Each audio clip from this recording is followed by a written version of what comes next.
So, I'm wearing blue lips today, despite all you negative people. I'm trying not swear because I said I would try, even though I feel like I really like swearing, but I'm gonna try. I'm wearing blue lipstick despite you all because I don't know why it's such a big deal that I am wearing blue lipstick in one of my pictures and why that is a poor decision on my part. If anything, it shows how creative I am, so there.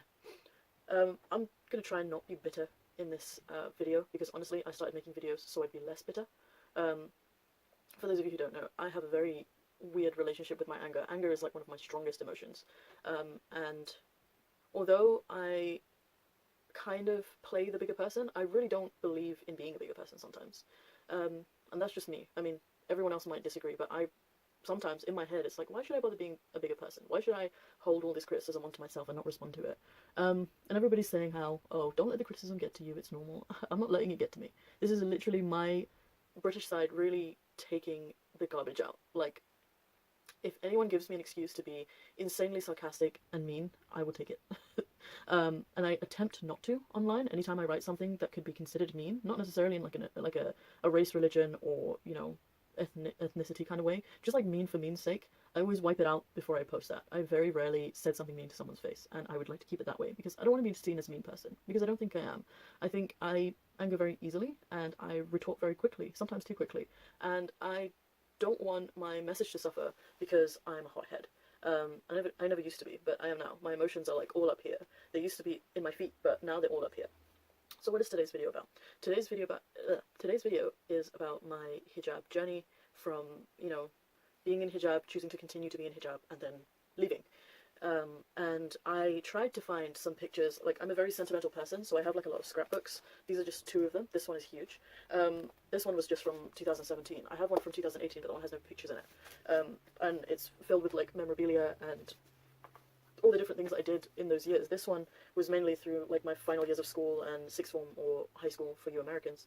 And this one is actually one of the most. It has some of the darkest things in here, but I was trying to look through them to see if I had any pictures of myself, and I have very few. I have like pictures of myself when I was a kid, like a little baby, but I don't really have pictures of myself past the age of maybe like 4 or 5.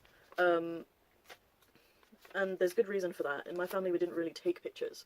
And the reason we didn't take pictures was because in Islam, or in the Islam that I followed, which was I'm so, it's so bizarre to me that I have to clarify this, but I will clarify it. I followed a very Salafi branch of Islam, especially towards the end of my like Muslim journey, towards the end of me being a Muslim. I was a Salafi, and before that, we followed one of the four sects within Sunni Islam, but through Tabligh Jamaat. So that was a whole other thing, and they don't believe in really like taking pictures and hanging them up either.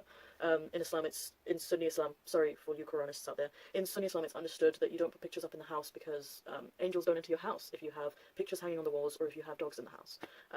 Do with that what you will. But I wanted to find some pictures of myself to present to you while I'm telling the story, but I honestly can't find any pictures.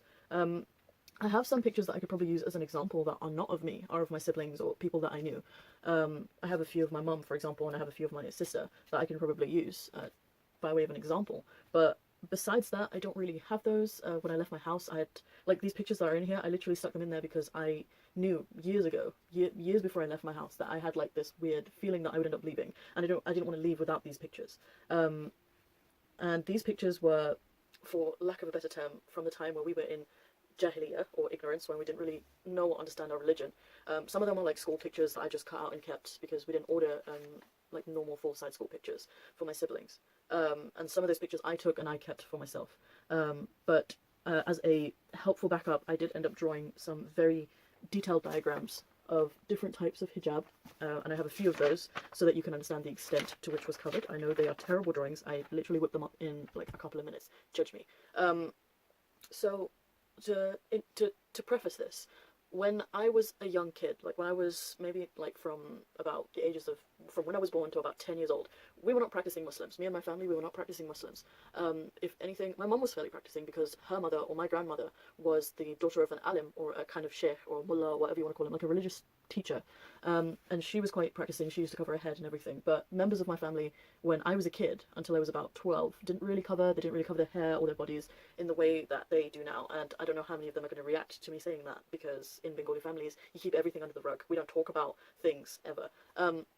but we were not very practicing Muslims, is the point. Like, I think my dad never prayed except in Ramadan, and my mom would pray all the time, but my dad would never pray. My dad was a smoker. He would, there was all sorts. Actually, my dad was a smoker until, I think, 2015-ish. I think maybe 2014 or something like that. I had a whole family of smokers. Mainly all the men except one woman who was like a distant relative, but all of the men. And when I was a young kid, my mother put me in a hijab, but I think for her it was very much like, this is what we do to our children. Like, our little girls, we always put them in hijabs. Like, even when and my mother wasn't from the UK also, she was from Bangladesh. She was an immigrant here because she married my dad. So when we got here and she saw, like, there was obviously a huge amount of diversity. Muslims weren't exactly the most practicing. Even in the Somali community, they were not that practicing back when I was young. A lot of Muslims became practicing after the events of 9/11. I think that's my theory. I think that's what happened. But don't quote me on that. I don't know if that's true. All I know is that a lot of Muslims became more practicing and, like, grew to this sort of Wahhabi or Salafi way of life more recently. When I was younger, it wasn't a thing.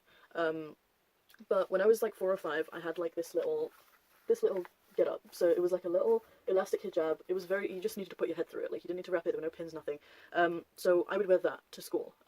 And there wasn't another person in my class who wore that. There was a girl who would wear a scarf in Ramadan only. And I think from ages 5 to 8, I wore like a little headpiece. And to give you a more discernible example, this is my sister.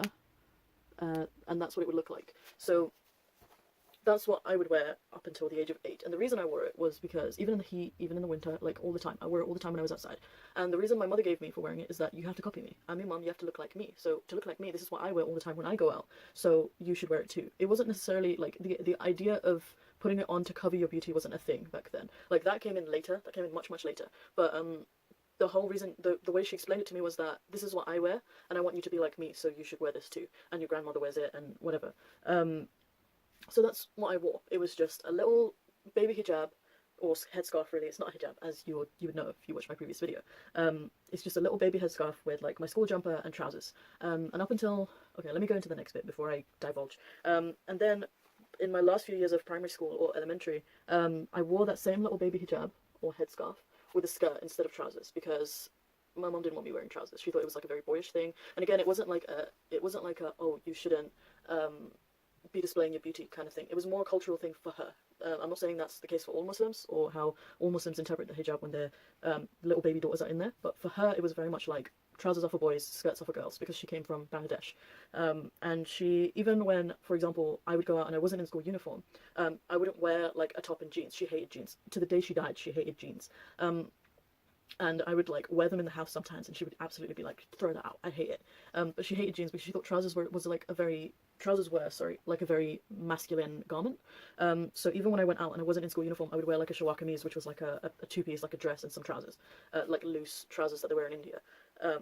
So this was like how I would dress to school, is like a little top, a little baby headscarf, and a skirt. Or I would wear like really loose trousers. And then I got into high school. Oh wait, no, actually there's a story there. There was one day where I had sneaked my hijab off, my headscarf off, and I was wearing trousers that day. And it was my last day of year 6, which is like the year before you go into like middle school or secondary school, depending on where you are in the world. So it was my leavers day from primary school, and I had taken it off, and I had put all my hair in like a high ponytail. And back then my hair was like really long. My hair was like down to my butt. It was really, really long. My mum would always braid it, and I would hate it because I hated having such long hair. And this was another thing, like, to me it didn't seem like covering my beauty kind of concept. It was more, you just wear it because I wear it. Because my hair would poke out my scarf all the time. It would always be hanging out the back because my hair was so long. But anyways, I had decided not to wear it on my last day of school because I wanted my classmates to know what I looked like without my headscarf. So I had taken it off, and everybody was signing each other's shirts. And I remember a teacher seeing me and saying, "Who are you? Like, you look so different without it. We never knew that your hair was that long." And to be honest, I feel like she was just gassing me up. Like, she was just like complimenting me on the fact that I had taken my headscarf off, instead of being like, your mother needs you to wear that every day. But it's like a memory, and I don't know how I feel about it. Because when I did it, I didn't necessarily feel bad. I felt paranoid because I felt like students from that school, or the mums from that school, would, like, the students would tell their mums, and then those mums would tell my mum. But my mum didn't have any friends at that school. Like, none of them. My mum was not friends with anyone else's mum. So I was paranoid, but at the same time I was like, I can take a risk.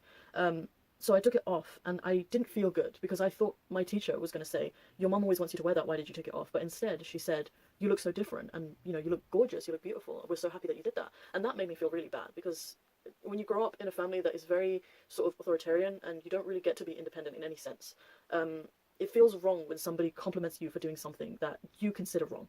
It feels really weird.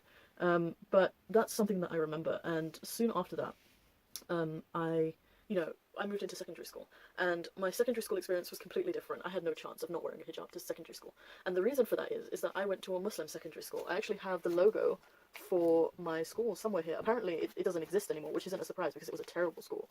Um, this was my school logo, and it was I think it was sewn onto one of our like abayas, or like it's like a loose dress that goes from like your neckline down to the floor, and it's black, and it looks like this is kind of what it would look like if you can see that. I know that my drawing skills are great, as you can see from some of the pictures, but you know, I didn't spend too much time on this. So this is what it would look like. It was like a little headscarf and an abaya. And I'll get onto the other diagrams. I know they look really really weird. Stop myself. I'm sorry. I stopped myself. I'm not very PC. I'm very sorry. But yeah. So and when I got into that school, I realized how inadequate I guess I was, because I was still wearing that baby headscarf. I was still wearing that, and at this time, like when I was around like 11 or 12, my dad had become very religious. He had become very he'd gotten very into Tablighi Jamaat, and I still don't know how to pronounce that well. Tablighi Jamaat, I think that's how it's pronounced in Arabic. But it was basically, I wouldn't call it evangelical, but it's kind of like that. They're like the Jehovah's Witnesses of Muslims. They go from door to door and they preach, and they're very proactive. And for those of you who don't know, in Islam, in Sunni Islam, there's 4 madahibs, or there are 4 sects of, or schools of thought. We'll say that because sects is like something else. There's 4 schools of thought, and most of the Tabligh, I'm just going to say how I've always said it, the Tablighi Jamaat, most of them are Hanafi or Shafi'i, which are 2 different like schools of thought of how Islam should be practiced. So my dad got into that, and he was like very much putting it on me. Before I went to this school, I was ready to go to a school which did horseback riding for the first year. I was so ready to do that, and I'd like hyped myself up to go and do that before he moved me into the school. And I remember being so upset about it, and he was like, no, this is going to be good for you. This, you know, you're going to learn a lot of stuff about your religion and all that stuff, right? We're going to teach you things about the soul. It was a terrible school. From beginning to end, it was a terrible school. I'm glad they have rebranded it and it's changed. But I used to wear that little baby headscarf with an abaya, and you know, that was my life for like most of the year. And they taught me about Islam, and I got very much into it because my dad was really religious, or becoming really religious in like this sect, in this like understanding of Islam. So I wanted to make him proud, so I started learning a lot about Islam from my teachers who were part of that same group, the Tablighi Jamaat. So I started learning a lot, and my teacher, she always used to wear like a face veil. She always used to wear a niqab, and I had friends. I had one friend who was the daughter of an imam. An imam is like someone who leads in prayer, or is like an Islamic, not an authority, but like teaches Islam to people. And he was like the local imam in Wembley. He was the imam of Wembley Mosque. And his daughter went to the same school as me, and she used to wear this long like robe from her head to toe, and I was like, oh my god, I want to wear that. And my teacher used to cover her face. Oh my god, I want to wear that. I want to be as religious as possible. So, and around this time, I remember, this is how you know I've always been a protester. Around this time, the whole Jack Straw debate was going on about banning the niqab.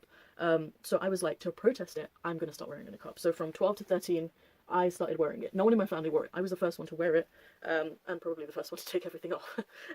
But I became quite practicing in that sense, and for the first few years of me being this practicing, I followed the tabligh. I've, you know, listened to my teachers. I wasn't questioning anything, and I wore the niqab. And for a minute there, I was thinking I just wanted to wear it to protest, but it occurred to me that once you put it on, it's very difficult to just be like, I want to take it off now. It's very difficult. But I was like, you know what, I'm happy with my choice. You know, I'm not getting abused. Nobody's attacking me.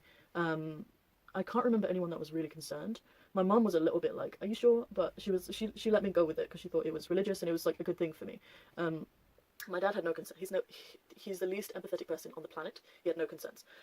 My grandmother, I feel like she had a few concerns, but it wasn't huge. Also, around this time, my mother started separating me from like my male cousins, because in Islam you can marry your cousins. A mahram is someone who you're related to and you can't get married to. So like your father, your brother, your son, you know, your maternal, paternal uncles, things like that. They're considered people that you can like show your hair to and just be yourself with. But cousins, because they're not explicitly stated in the verse of the Quran saying who your mahrams are, because they're not stated, they're considered to be eligible for marriage, which is, you know, a whole other discussion. But she started separating me from my male cousins, which was, you know, really devastating for me, because I am a tomboy. I've always been a tomboy. You know, I liked playing football when I was younger. I liked, you know, really nerdy things that my cousins were into. I loved Pokemon, I loved Transformers, I loved like comic books, and I loved all these like weird, crazy things. And I love spending time with them, and suddenly I was completely separated from them. I couldn't be in a room alone with them. You know, if I was around them, I had to cover my hair, or cover my chest or whatever. And that like really, for me, it was a very trying time because I had grown up with them. I'd spent so much time with them, and suddenly it felt like I couldn't have that anymore. Like they couldn't be my friends anymore. I remember so many times where I would be like crying because my mother would want to go to her brother's house where they were all male cousins at that time. My mum would want to go and want to take us, and I was like, but I don't want to go. Like I'd be crying because I can't play with them. I can't spend any time with them. I just have to stay in the kitchen with all the women and like gossip. I don't want to do that. I've always been like that, by the way. I've made more male friends than I have female friends. It's just the way I am. But the more I went to the school, the more I got invested in religion because honestly, it was the only subject that was taught well. Sorry, Aisha's like, we had a great time, but you were a terrible school. I'm sorry, it is true. But it was one of the only subjects that was taught really, really well through year 7 and 8. Like, we literally, my school was 2 rooms. I have 100 stories to tell you about my school, but we're not getting into that today. I'm sorry, I'm wasting so much time. But so I started covering my face from when I was like 12. And I chose to do that, and I stuck by that until I was about 18. And the more religious I got, like, my father became more and more religious. He started, you know, doubting the whole Tabligh thing. He started doubting the whole Tabligh Jamaat thing, you know, following schools of thought. He, like, found a lot of discrepancies, and he was like, we shouldn't follow it. We should follow this understanding of Islam, which comes directly from the source of the Quran and the Sunnah, which is, like, the Sunnah is considered, like, the way the Prophet lived his life, through his narrations, which are called ahadith. I'm sorry, a lot of terminology I'm throwing at you. But we became, I don't want to say extreme because at the time I didn't consider it extreme. I thought it was just more religious, more fundamental. So we started observing a lot more. He was praying 5 times a day. You know, he didn't quit smoking, but it was on his to-do list. You know, started growing that big ass beard. I started, you know, being more religious. So I wouldn't, like, I had a really weird goth phase, which is bizarre. I know it sounds bizarre because I would have to cover my face outside. In school I would take it off because we were all girls. But I had a weird goth phase where I would cover my eyes in eyeliner. And I also went through a couple of styles, and it was during this time we didn't take any pictures. I was given a camera at the end of year 7 as a prize for, like, being the best student. There was only like 14 of us, let's be real. I was given a prize for being the best student, and they gave me like a 5 megapixel camera, which isn't great, but it was something. And, you know, I would take pictures of others, but I would never take pictures of myself, because it would just be me in a niqab. So I stopped wearing eyeliner, despite the amount that I was wearing, because it was the only part that I could show. So the more religious I got, the more I stopped doing that. And if I wore eyeliner, I would literally just put a little bit in my waterline. That would be it. So no wings, no, like, around the eyes, no eyeshadow, nothing. In Islam, women are also not allowed to pluck their eyebrows. I know a lot of people are going to dispute that, and I know a lot of people are going to be very defensive about that. But God curses the woman who plucks their eyebrows. So I never did that. I never did any of that. There's a hadith for that. Like I said in other videos, I'm not here to convince you of anything. I'm literally just giving my opinion, not going to provide any proof. It's haram. I don't follow that religion anymore, so I don't associate myself with that religion anymore. So I also went through a phase where I was covering my hands as well, and my niqab or my face veil actually had a part where you could cover your whole face. It was like a little see-through sheet, where this part would be completely opaque, but this part was like see-through, so I could see through it, but you couldn't necessarily see my eyes. It was a really weird phase. And I also wore glasses at that time, so literally my glasses would be sticking out of it. And my brother used to say something like how you look like a glazed window or something, because my glasses would be the only thing you could see, especially if there was a light shining on me. Yeah, so I started staying away from my cousins that were male. I started staying away from all sorts of men. Didn't really talk to boys. There was a phase in secondary school where there were boys from this other, I think it was like a Catholic school, that we would like look at and be like, oh, he's cute. I stopped doing that completely. I just got really, really religious. I started looking more religious, should I say. And when I came into like age 14, 15, I started reading a lot of Quran, started memorizing a lot of Quran. I started learning about hadith and the different things that were in them. I used to listen to a lot of lectures by Bilal Phillips, Yusuf, I've forgotten his name, Yusuf Estes, Zakir Naik, all of that era, like Abdurrahim Green. I used to listen to a lot of those lectures, like to the point where all of my thoughts would be in their voices. It was really, really weird. Ahmed Didat was like one of my favourites. I would listen to him endlessly. And they weren't really debaters, they were more like preachers. They would preach at you, and the way that they would do it I would find really impressive. I understand now that it's not that impressive because some of it is just blatant lies, but at the time it felt very impressive to me. But when I turned 16, after I finished my GCSEs, sorry, I felt like I was getting to a point somewhere. So I started getting more religious, I started practicing more. You know, Islamic studies became very uncomfortable for me because I didn't agree with everything my teacher was saying. I would question everything my teacher was saying, because I thought at the time that I was following a higher version of Islam, because she was getting it from an understanding of a school of thought, and I felt like I was getting it from like a direct source from the Quran and the Hadith. And I would very rarely listen to Arabic scholars, because I've never liked reading subtitles. That's one of the things. And I did learn Arabic. I know very rudimentary Arabic. Like, I can read it, I can write it, I can understand it to an extent, but I can't speak it. It's not going to happen. And I used to be able to a little bit, but I can't now. I'm so out of practice. And, you know, before I could speak conversational, now I can't do any. Like, I can't. I can say salam alaikum, kayf al-halak, that's it. But you know, I wanted to learn Arabic so that I could understand those, like, speeches and stuff like that. So I started learning it in year 7, but I got really serious when I was, like, age 14 and 15. And I was always put in a weird set for Arabic, because nobody really knew where to put me. They didn't want to put me in the lower group where they were learning, like, the alphabet, and they didn't want to put me in the higher group with all the Arabs, so I would flip-flop a lot between those. And I made friends who were, you know, really religious. I stopped listening to music. Music is another thing that is haram in Islam. I wouldn't, you know, engage in, like, the sex banter that some of my classmates would engage in. Like, I would kind of understand them but never really question them.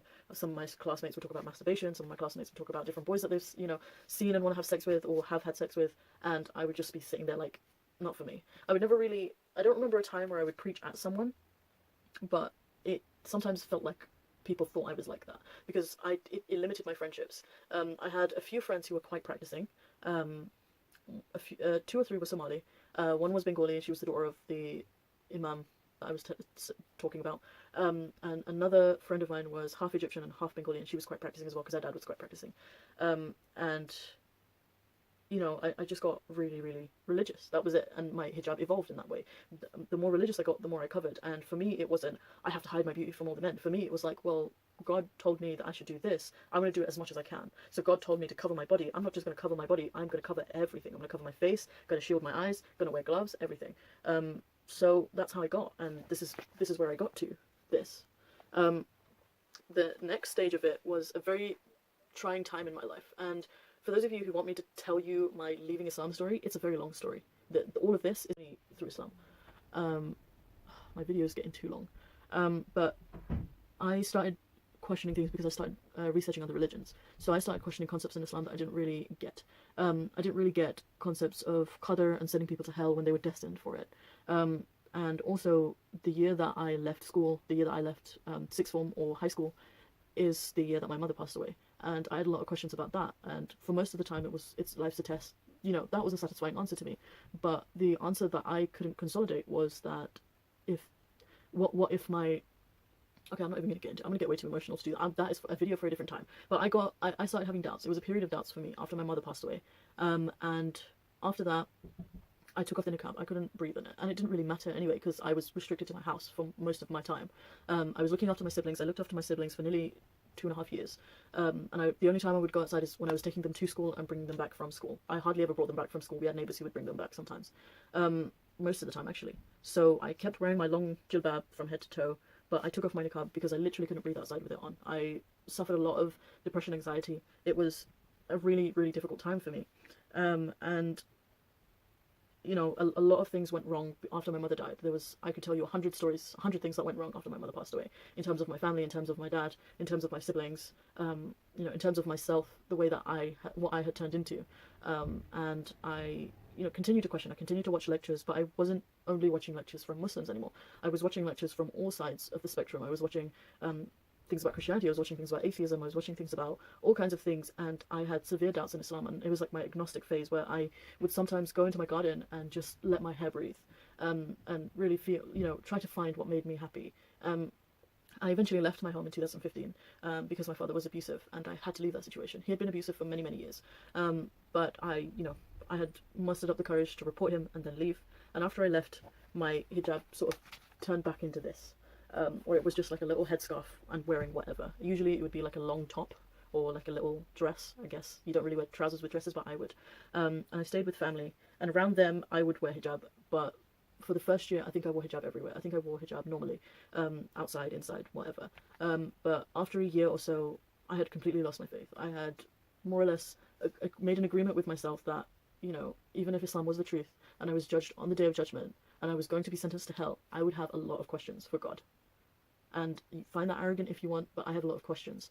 So I was very agnostic at that time, and not only was I denouncing God, I still believed he existed. I just thought, I don't care.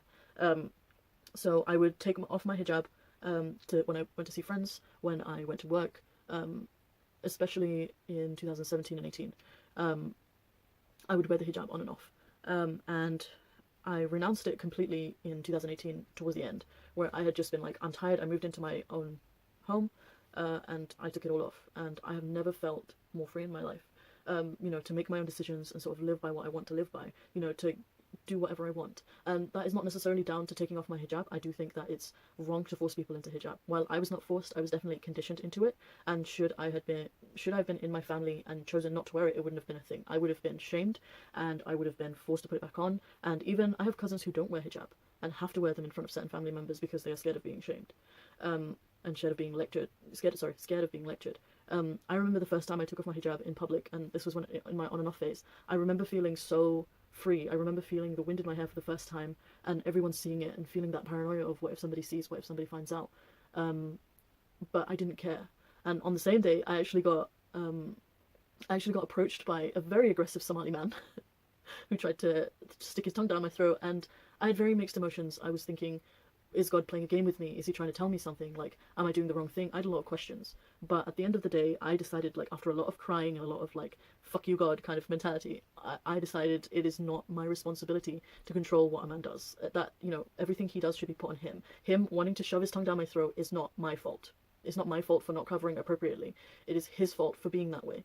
And I think that a lot of Muslims or Muslim women don't understand that concept. They just simply don't. And it's a shame, because men should be held accountable for what they do and how they behave, and you should not be responsible for making sure they don't act that way. It's reprehensible behavior, in my opinion.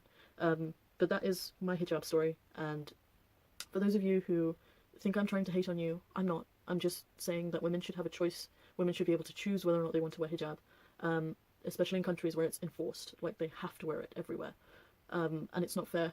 Everyone should be open to their self-expression, and if you wear it as a statement, or to be a proud Muslim, or if you think you should do it for God like I did, I respect your decision 100%, and you should wear it. But please also understand that there are women out there who do not get that choice, and who do not believe in your God, and who do not want to wear it, even if they do believe in your God, and they should be allowed not to wear it, and men should be able to, have control over their emotions and actions. That is my hijab story. I don't know if my camera's going to cut off soon. I have a feeling it will. But thank you for watching my video, and thank you to my 10 most recent subscribers. It was very unexpected to get that many in a week, because it takes me forever to get subscribers. But thank you for listening to this very huge part of my life. And I will eventually release my journey with and my journey out of Islam. It's just very emotional for me, because unlike a lot of people's journeys out of Islam, mine was very, very emotional. And I don't think that discredits my story at all, because for me, religion was a very, very emotional thing. I had a very emotional connection with God, and I didn't even realize it until I left. So yeah, that will be up, but it might be in installments, it might be in parts, because every time I've tried to write it, like, I did attempt to, I got like one page and I just started crying my eyes out. So, that will be in the future, probably not next week, but No Hijab Day is coming up, and this is my tribute to it. So thank you for listening, and I will see you in the next one. Goodbye.